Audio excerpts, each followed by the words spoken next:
I suffer from arthritis. Osteoporosis. Are you next of kin? I'm her My daughter. She Yes. usually leans on me. Like a human crutch? For how long, sister? It's been around 4 years. Your daughter's always helping you? Yes, always. She was using a walker but now, After the walker, her daughter had been her human crutch.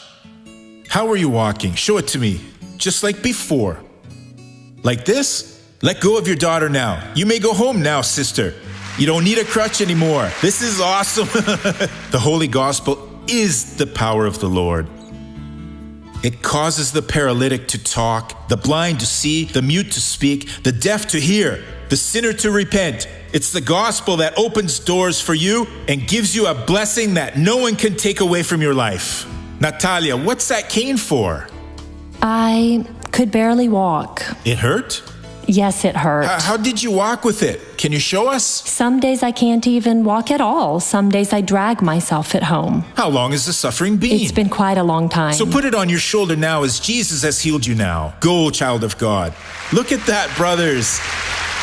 It looks as if she never had any problems. Are you selling the crutch or using it? I used a crutch and a stick, and now I'm using both. And the doctor says I now have bursitis and arthrosis in my hips, and I couldn't stand on my feet. So you couldn't walk without it? Not even at home. Show us how you walked with it. This way. I couldn't even walk. Not even at home? Too painful. I hurt a hip bone. So put both on your shoulders now. Go home now.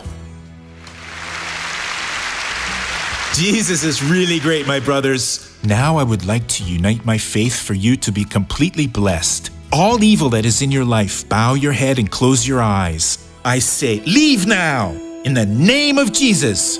And you say, Amen.